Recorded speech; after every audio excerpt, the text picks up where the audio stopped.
오늘은 요한계시록 17장 7절에서부터 18절에 있는 말씀, 그래서 7장을 다 마치도록 하겠습니다. 자, 이렇게 PPT를 준비 안 하면 진도가 잘 안 나가져서 PPT를 준비해가지고 진도를 빨리 좀 빼려고 합니다. 제가 자꾸 사족을 다 제거하고 핵심적인 내용들만 전달하도록 하겠습니다. 자, 이제 본문을 좀 또 읽겠습니다. 다시 말씀드렸던 것처럼 이 글자를, 이 성경의 글을 읽어 가실 때 우리의 머릿속으로는 이 장면을 봤던 요한과 같이 머릿속으로 그려 보시면 좋겠어요. 자, 천사가 이르되 왜 놀랍게 여기느냐? 내가 여자와 그가 탄 7머리와 10뿔 가진 짐승의 비밀을 내게 이르리라. 내가 본 짐승은 전에 있었다가 지금은 없으나 장차 무적행으로부터 올라와 멸망으로 들어갈 자니 땅에 사는 자들로서 창세 이후로 그 이름이 생명책에 기록되지 못한 자들이 이전에 있었다가 지금은 없으나 장차 나올 짐승을 보고 놀랍게 여기리라. 지혜 있는 뜻이 여기 있으니 그 7머리는 여자가 앉는 7산이요 또 7왕이라. 5은 망하였고 하나는 있고 다른 하나는 아직 이르지 아니하였으나 이르면 반드시 잠시 동안 머무르리라. 전에 있었다가 지금 없어진 짐승은 8째 왕이니 7 중에 속한 자라.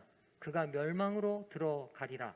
내가 보던 10뿔은 10왕이니 아직 나라를 얻지 못하였으나 다만 짐승과 더불어 임금처럼 한동안 권세를 받으리라. 그들이 한 뜻을 가지고 자기의 능력과 권세를 짐승에게 주더라. 그들이 어린 양과 더불어 싸우려니와 어린 양은 만주의 주시오 만왕의 왕이시므로 그들을 이기실 터이요 또 그와 함께 있는 자들 곧 부르심을 받고 택하심을 받은 진실한 자들도 이기리로다. 또 천사가 내게 말하되 내가 본 바 음녀가 앉은 물은 백성과 무리와 열국과 방언들이니라. 내가 본 바 이 10뿔과 짐승은 음녀를 미워하여 망하게 하고 벌거벗게 하고 그의 살을 먹고 불로 아주 사르리라. 이는 하나님이 자기 뜻대로 할 마음을 그들에게 주사 한 뜻을 이루게 하시고 그들의 나라를 그 짐승에게 주게 하시되 하나님의 말씀이 응하기까지 하심이라. 또 내가 본 그 여자는 땅의 왕들을 다스리는 큰 성이라 하더라. 아멘. 자, 지금 요한이 놀라워할 때 천사가 음녀인 바벨론이 타고 있는 붉은 짐승의 비밀을 이제 설명해 줍니다. 지금 17장이 시작될 때 큰 성 바벨론이 짐승 위에 올라탄 음녀의 모습으로 등장을 했죠. 자, 그리고 이제 그 여인이 타고 있었던 머리가 7, 뿔이 10개인 이 붉은 짐승에 대한 설명을 천사가 계시합니다. 자, 음녀인 바벨론이 종교적 세력의 연합체를 상징하고 짐승이 세계적 정치 세력의 연합체를 상징하죠. 이 둘은 상호 밀접하고 뗄 수 없는 관계로서 중세의 교회가 사람들의 양심과 믿음을 지배하기 위해 정치 세력을 사용한 것과 같이 마지막 때도 바벨론은 세계의 정치 세력의 힘을 이용할 것을 보여주고 있습니다. 이해되시죠? 그렇죠? 음녀가 종교 집합체, 연합체, 그리고 그가 타고 있는 짐승이 정치적 연합체인데 이 두 세력이 마지막 때 상호 밀접하게 연합해서 중세 때 정치와 종교가 정치의 힘을 빌려서 사람들의 양심을 억압했던 것처럼 마지막 때 또다시 이 종교적 연합체가 그들의 목적을 위하여 정치적 세력의 힘을 이용할 것을 짐승을 탄 여자의 모습으로 묘사하고 있습니다. 이 붉은 짐승을 뭐라고 설명하냐면요, 전에 있었다가 지금은 없으나 장차 무정행으로부터 올라오는 존재라고 설명해요. 그러니까 과거에 있었어요. 근데 지금 어느 한 시기 지금은 없어요. 그러나 다시 이 존재가 다시 살아난다는 거예요. 여러분, 이런 표현대로 일어났던 짐승이 있어요. 이미 계시록 13장에 바다 짐승과 동일한 존재라는 걸 알게 됩니다. 왜냐하면 13절에 바다 짐승이 그의 머리가 하나 상하여 죽게 된 것 같으니 그 죽게 되었던 상처가 낫고 다시 살아나죠. 그렇죠? 예, 그러니까 도표로 그리면 이렇게 돼요. 전에 있었다가 시방은 없어요. 그러나 장차 나와요. 이걸 13장에서 나왔던 성경절로 그대로 대입해 보면 시방은 없던 것이 죽게 된 것 같던 상황이겠죠. 그렇죠? 근데 그 상처가 다시 나아서 살아나요. 그게 장차 다시 나오게 되는 상황과 같은 개념이 되겠죠. 그렇죠? 우리가 계시록 13장에서 이 바다짐승이 누군지 알아요. 중세 로마 교황권이었어요. 자, 일일이 이제 다시 다 설명할 수는 없습니다. 여러분, 그러니까 왜 이게 중세 교황권인지 설명을 듣고 싶은 분은 앞에로 돌아가셔서 계시록 처음 강의들을 다시 다 들으시면 돼요. 자, 그럼 전에 언제 있었냐? 중세 교황권이 언제 일어났어요? 동고트 헤롤리 반달 세 나라가 교황권을 대적하다가 동로마에 의해서 완전히 몰락해버려서 더 이상 유럽 사회 안에서 교황권을 대적할 어떤 정치적 세력도 나타나지 않는 시기가 AD 538년이에요. 이때부터 이제 중세 유럽은 철저히 교황의 지배 아래 놓이게 됩니다. 맞죠? 그러나 그 세력이 1260년을 지속되다가 1798년 프랑스 대혁명 이후에 나폴레옹이 그의 부장 베르티에를 교황청으로 보내서 비오 6세를 잡아오게 하고 교황청을 폐쇄시키므로 이 땅에서 드디어 교황권의 세력들이 무너진 것처럼 보이게 됐어요. 여러분, 이 말은 제 말이 아니에요. 네이버 지식사전에서 다 찾아보세요. 이거 그대로 찾으면 더 자세한 설명을 해줘요. 베르티에가 어떻게 로마 교황 비오 6세를 잡아갖고 어디로 굉장히 복잡한 역사가 있어요. 그런데 세상 역사에서 분명히 뭐라고 하냐면 그 시기 동안 교황권이 이 땅에서 몰락한 것처럼 보였다고 다 기록해요. 성경 예언이 그대로 이루어져요. 그리고 교황권이 일시적으로 이 땅에서 그의 자취한 모습을 감춘 것처럼 보입니다. 제가 요즘 읽고 있는 책이 이제 교황의 역사에 대해 교황사를 읽고 있는데 오늘 우연히 또 읽은 대목에서 보니까 우리가 중세를 그 역사학자가 어떻게 규정하냐면 AD 4세기부터 AD 18세기까지가 전체를 장기 중세로 볼 수 있다고 말해요. 제가 이걸 보고 깜짝 놀랐어요. 왜 깜짝 놀랐냐면 우리가 중세하면 보통 언제냐면 AD 10세기, 11세기, 12세기 정도를 중세라고 말하거든요. 근데 이 프랑스 학자가 뭐라고 얘기했냐면 장기적으로 중세는 AD 5세기부터 시작돼서 18세기까지 됐대요. 그 말이 무슨 말이에요? AD 4세기면 AD 538년이 그 범위 안에 들어와요. 그 다음에 AD 18세기면 1798년이 딱 들어와요. 그러니까 세상 학자들도 유럽 사회의 역사를 지켜볼 때에 로마 중세 교황의 영향력이 미쳤던 범위의 역사 범위를 성경 예언의 범위와 동일한 범위 내로 보고 있어요. 1798년 비오 6세가 프랑스로 잡혀갑니다. 그래서 죽어요. 그리고 난 다음에 교황령은 다 뺏기게 되고요. 그 역사가 굉장히 복잡합니다. 그 다음에 프랑스 안에 프랑스가 카톨릭이 종주인 국가였잖아요.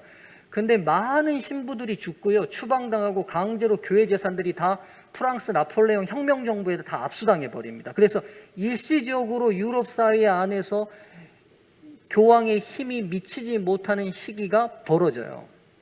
그런데 놀랍게도 비오 6세가 그렇게 죽고 난 다음에 비오 7세부터 시작해서 교황권이 다시 살아날 능력을 발휘하기 시작합니다. 그리고 드디어 1929년 라테란 조약, 여러분 잘 아는 이탈리아의 전체주의 지도자였던 무솔리니와 교황청의 대표 추기경이 잃어버렸던 교황령을 지금 바티칸 시국이라고 말하는 그 교황령을 다시 교황의 영토로 환원해 주면서 교황권을 다시 살려내는 조약이 라테란 조약입니다. 그리고 장차 다시 일어나게 돼요. 그러니까 보세요. 전에 있었어요. 1260년 동안. 그러다가 시방은 없어요. 1798년에 비오 6세 교황이 죽으면서 교황청이 일시 폐쇄당합니다. 그리고 유럽 안에서 교황의 천주교의 힘이 일시적으로 약화돼요. 그러다가 죽게 된 상처가 나은 당시 장차 다시 낫겠다는 말에 따라서 1929년 라테란 조약으로 다시 교황권이 회복되게 됩니다. 종교적 정치적 힘을 다시 회복하게 되는데 그래서 17장의 이 짐승은 13장의 짐승과 동일한 짐승인 걸 저희가 알게 됩니다. 자, 짐승의 부활은 땅에 사는 자들, 곧 그 이름이 생명책에 기록되지 못한 자들로부터 경배와 놀랍게 여기는 반응을 얻게 됩니다. 교황 성화의 인기는 뭐 제가 설명하지 않아도 여러분 이미 뭐 다 아시죠? 그렇죠? 우리나라도 영향이 있잖아요. 문재인 대통령이 어디를 자꾸 방문해 달라고 교황한테 요청합니까? 그렇죠? 교황이 미치는 영향력은 여러분과 제가 잘 몰라서 그렇지 훨씬 깊고 넓고 폭넓습니다. 단순히 종교적 힘만이 아니라 정치와 경제의 모든 영역에 있어서도 광범위합니다. 바티칸이 운영하는 바티칸 은행의 자금은 공식적으로 자금이 얼마만큼 많은지도 알 수 없을 만큼의 많은 돈들이 통용되고 움직입니다. 또 이제 얘기가 번지면 진도를 못 나가니까. 자, 그래서 온 세상이 지금 뭐 우리가 다 느끼고 있잖아요. 교황이 얼마나 강력한 힘으로 그리고 강력한 인기를 끌고 있는지 여러분 아시죠?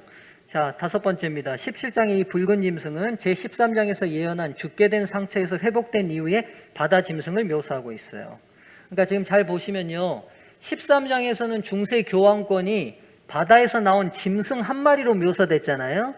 근데 17장에서는 이 짐승이 음료를 타고 있는 짐승으로 묘사되고 있잖아요. 그렇죠? 그러니까 모습이 좀 달라요.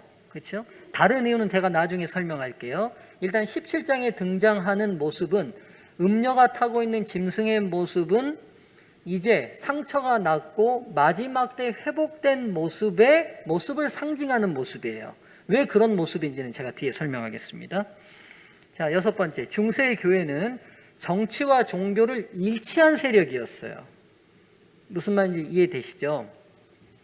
조금만 관심이 있으시면 여러분 중세사를 좀 들여다보시면 교회가 국가인지 국가가 교회인지 모르는 체제로 중세는 움직였어요.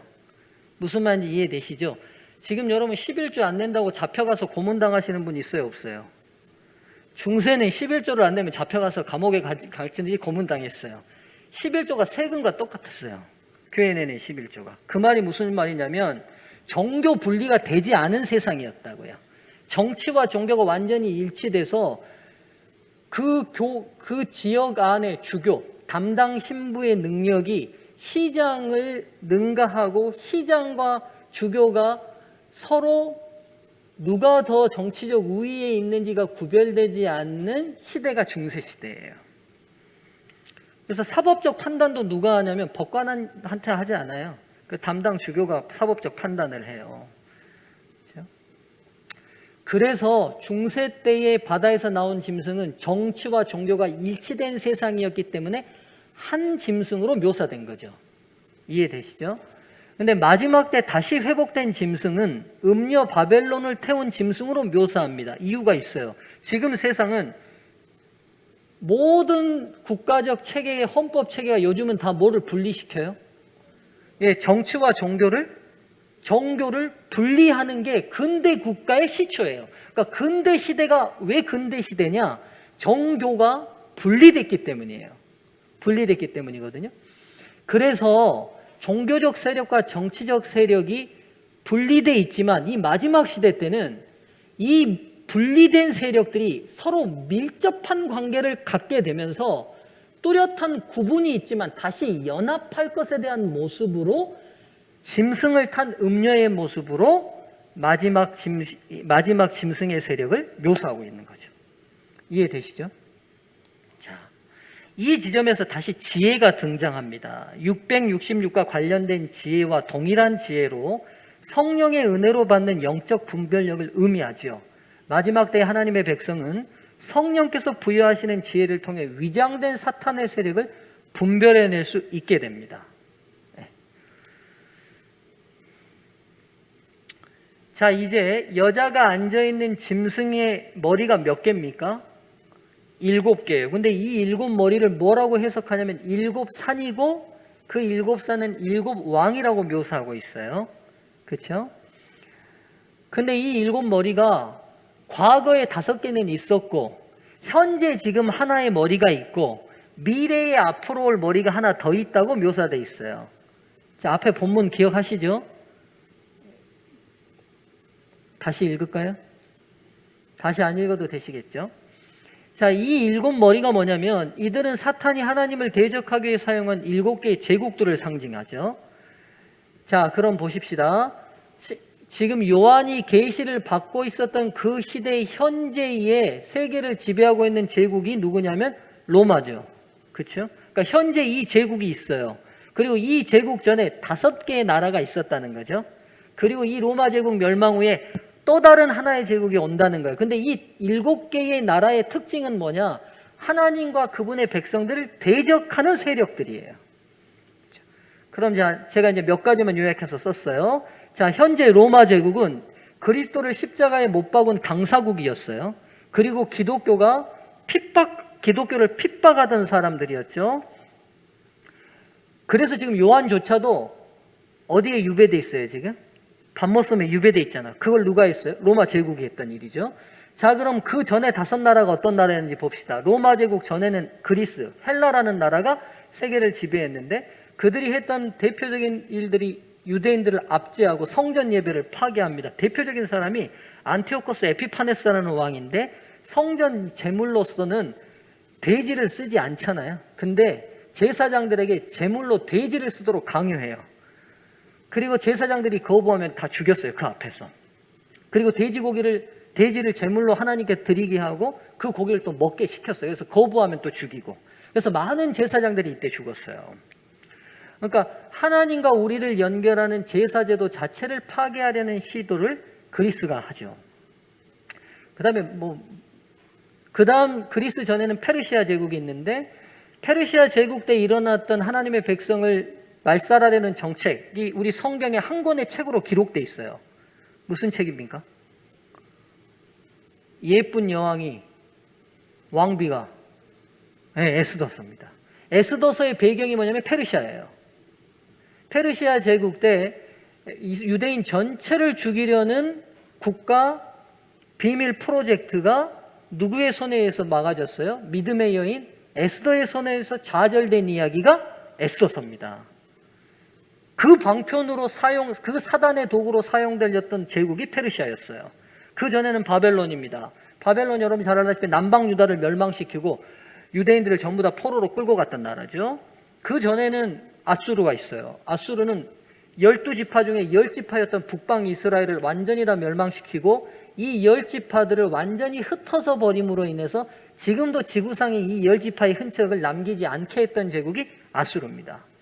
그 전에는 이집트가 있겠죠. 400년간 이스라엘을 노예로 삼고 압제하고 그리고 출애굽기 보면 사내 아이가 태어나면 다 죽이게 하는 말살의 정책을 썼는데 잘 보시면 아시다시피 이집트, 아수르, 바벨론, 페르시아, 헬라, 로마가 그럴 의도가 있었는지 없었는지는 모르지만 일관되게 선악의 대쟁투의 관점으로 보면 하나님과 그를 따르는 백성들을 핍박하는 정책들을 일관적으로 쓰고 있는 걸 보게 돼요.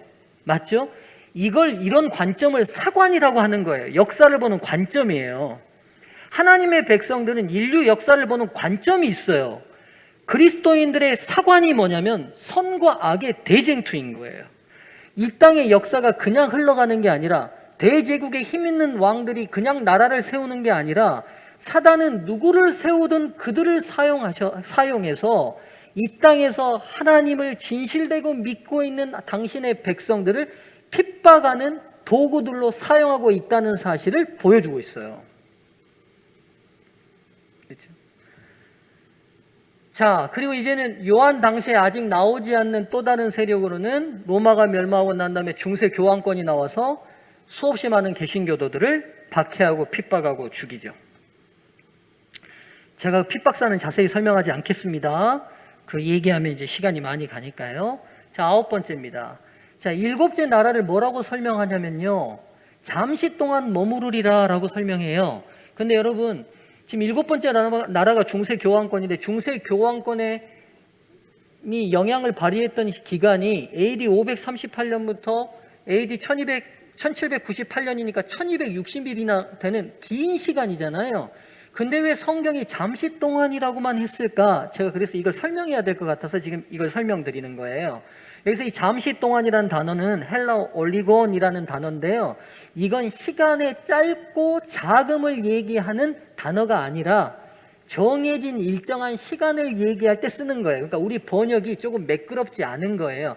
잠시 동안 머무르리라가 아니라 일정 기간 동안 머무르리라 이렇게 해석했어야 더 정확한 표현이에요.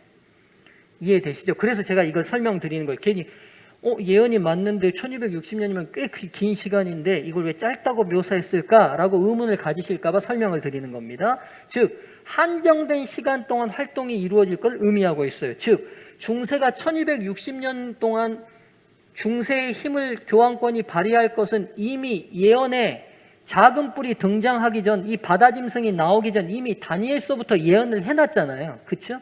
그러니까 하나님께서 그들의 활동과 권력의 시간을 딱 정해 놓으셨어요. 그리고 그 정해진 시간이 딱 찾아 정말로 이 땅에서 교황권이 몰락한 것 같은 역사적 사건이 딱 벌어졌어요. 우리가 이 사실을 너무 많이 들어서 그렇고 자주 들어서 그런지 모르겠지만 별일 아닌 것처럼 들리지만 여러분 이거 한 가지 사실만이라도 우리 마음 안에 분명한 확신이 뭐가 드냐면 세상의 역사가 힘 있는 사람들에서 움직이는 게 아니라 보이지 않지만 거룩하신 하나님의 손에서 움직이고 있다는 확신을 얻을 수 있지 않습니까? 우리가 믿는 신앙과 우리가 믿는 하나님이 어떤 분이신지 우리의 인생을 걸어도 괜찮겠다는 믿음이 생기지 않습니까? 그렇잖아요. 그래서 제가 볼 때는 이 올리곤이라는 단어를 계시록이 쓴 것 같아요.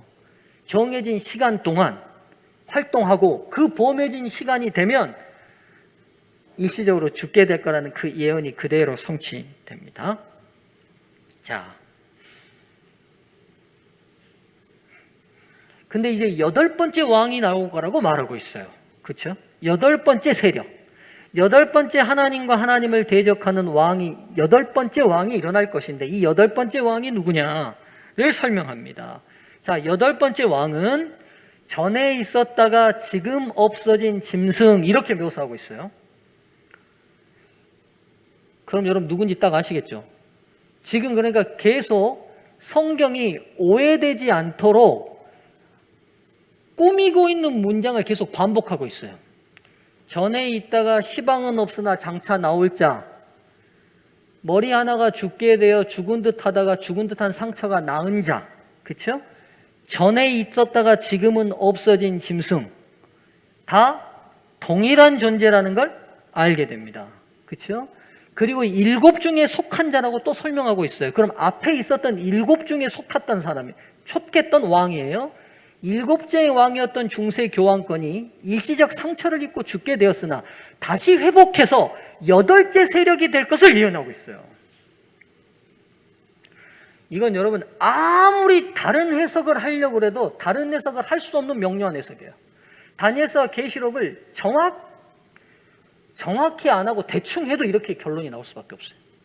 왜냐하면 성경이 오해함 없는 반복을 미사오구를 꾸밈 관용구를 앞에 계속 붙이면서 이 세력이 동일한 세력임을 계속 보여주고 있어요.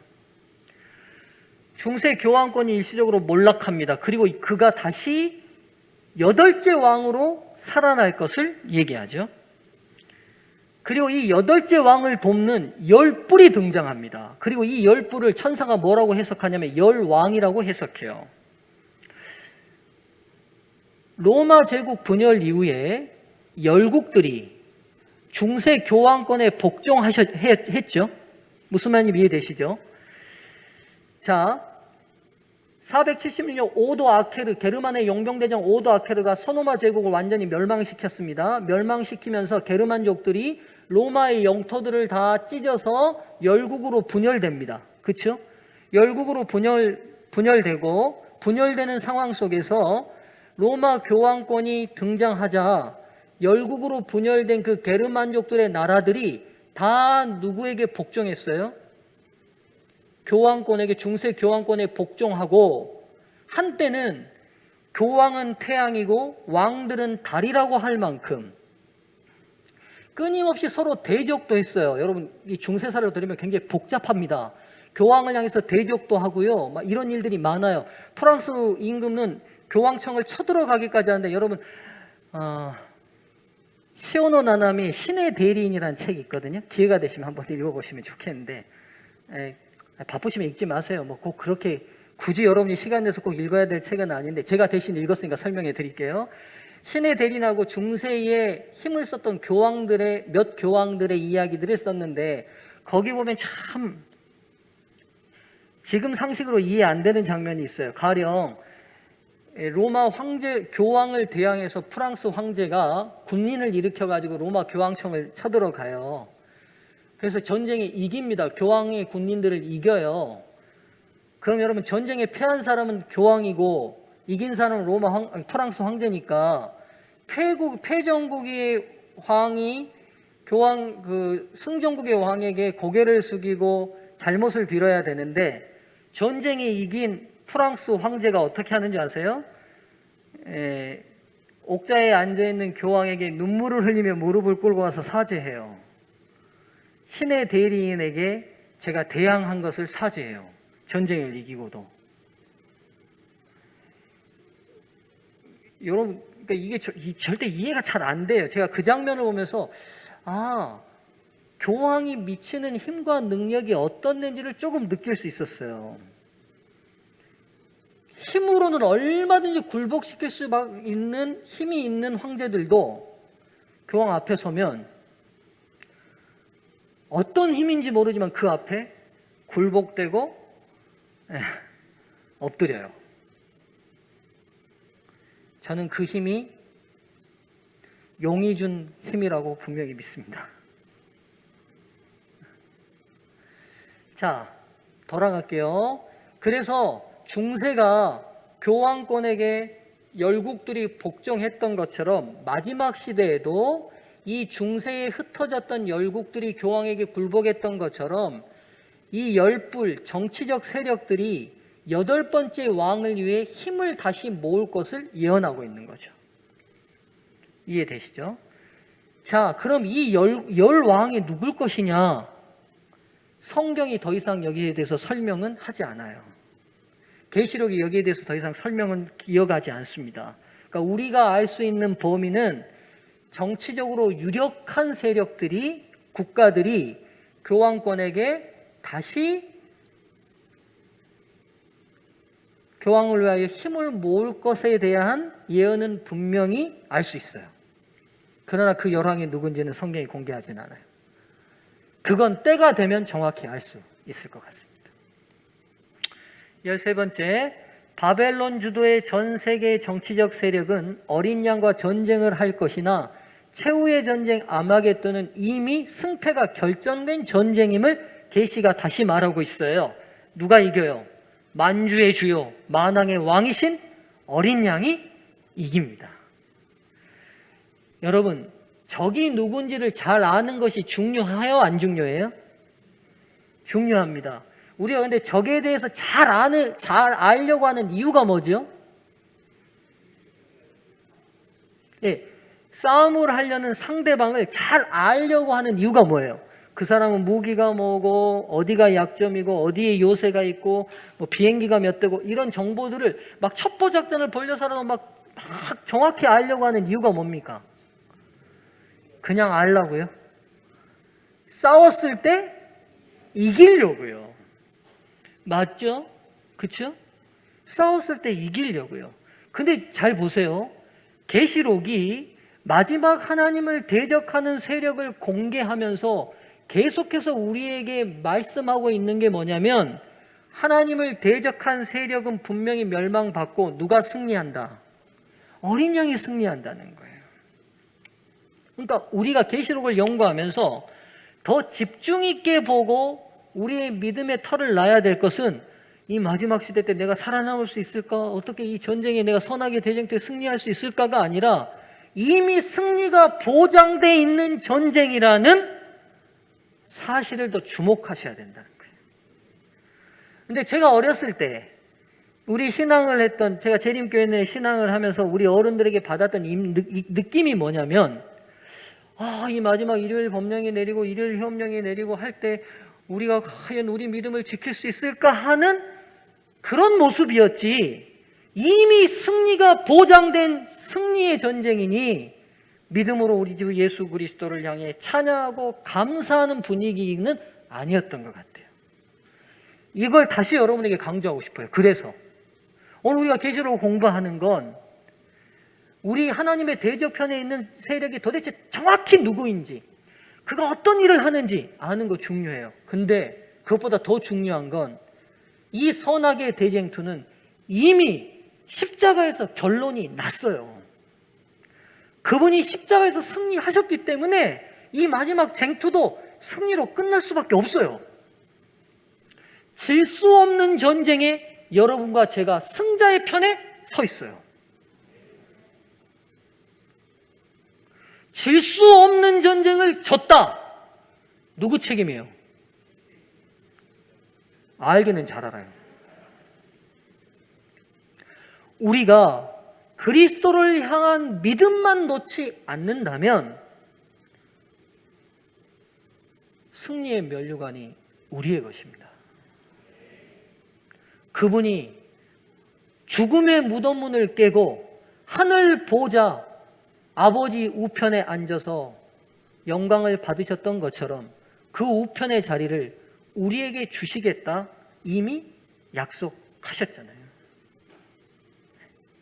그러니까 여러분, 예언을 자꾸 공부하실 때 교환권이 어떻게 할까? 막 저거 지금 이거 게임에 뭐 잠깐 일요일 법령 내리는 거 아니야?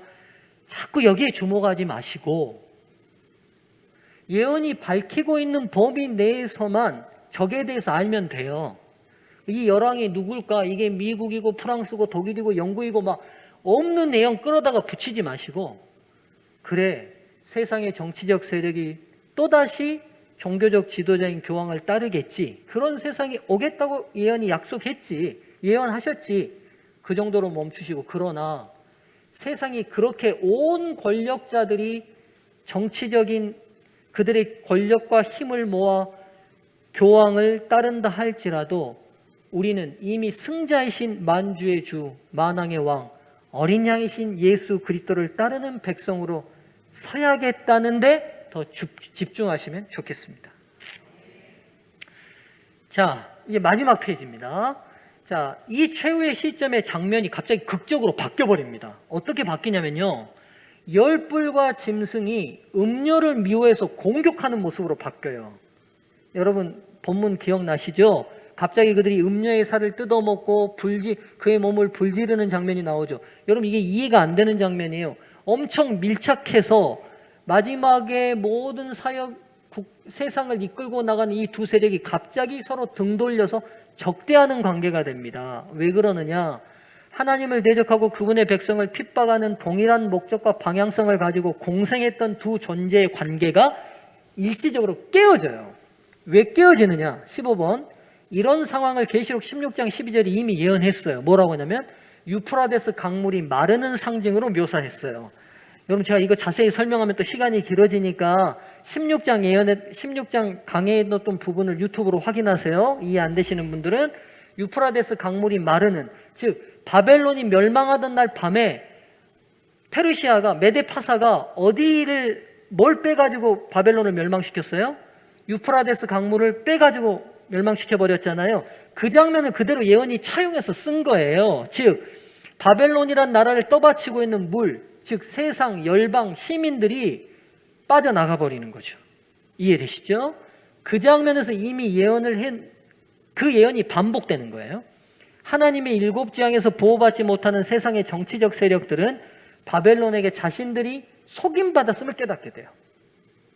마지막 하나님의 일곱 재앙이 내릴 때 세상의 권력들이와 세상의 시민들이 그냥 바벨론을 따른 게 아니에요. 그들을 따르면 영원한 복지가 이루어질 것을 믿기 때문에 따랐어요.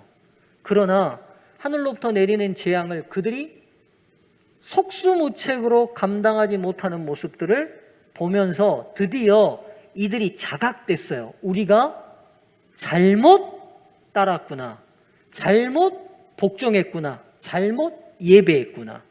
16번, 기만과 속임에 대한 분노가 바벨론에 대한 적대감으로 표출됩니다. 17번, 속임을 당한 정치적 세력들의 이러한 적대적 행동은 하나님께서 허락하시는 범위 내에서 이루어지는 바벨론을 향한 하나님의 심판 중에 하나예요. 18번, 마지막 18절은 다시 한번 세상을 미혹한 음녀가 땅의 임금들을 통치하는 큰 성 바벨론임을 상기시키며 17장이 마무리됩니다. 다음 시간에 18장 하겠습니다. 18장도 계속 연장선상이거든요. 바벨론이 멸망해가는 장면들, 그들이 이제는 18장에는 왜 멸망하느냐, 멸망하는 이유가 뭐냐, 멸망받아야 될 이유가 뭔지를 18장에 설명합니다. 예, 딱 써온 것만 읽으니까 시간이 남네요, 이제. 여러분, 세상이 참 소란합니다. 예, 계속 코로나는 번지고 여러 가지 잘 안정이 안 되는 세상입니다만, 이 안식일 우리의 시선이 이제 요란한 세상, 불안한 세상이 아니라 변함없이 이 세상의 역사를 주도하고 계시는 어린 양에게 전환되는 시간이 되면 좋겠습니다. 예, 우리 제가 기도하고 오늘 예배를 마치겠습니다. 은혜로우신 하나님, 하나님의 백성들이, 하나님에게 신실했던 하나님의 종들이 역사 속에서 사탄의 도구들로 사용됐던 제국들에 의하여 핍박받고 고통받고 또한 가진 환난과 시련 속에 있었으나 그 백성들과 함께 하셔서 여기까지 우리를 인도하신 주의 은혜를 인해 감사합니다. 잠시 핍박이 멈춘 평화로운 시대에 우리가 주님을 섬기고 따르고 있습니다. 미국에 다시 이런 일이 일어날 때에 이미 승리가 보장된 이 싸움에서 돌아서거나 후퇴하지 않도록 저희를 붙들어 주시옵소서. 이미 어린 양이 이루신 승리가 우리의 것임을 믿게 하시고 믿음으로 하나님 앞에, 하나님과 함께 담대한 믿음으로 세상 앞에 서는 서중앙 성도들 되도록 도와주시옵소서. 혹시 이 안식일 불안함과 또 걱정이 있는 성도들이 있습니까? 주님, 만왕의 왕, 만주의 주가 우리의 아버지이심을 믿게 하시고 그 믿음으로 평안을 얻도록 복을 내려 주시옵소서. 예수님의 이름으로 기도드립니다. 아멘.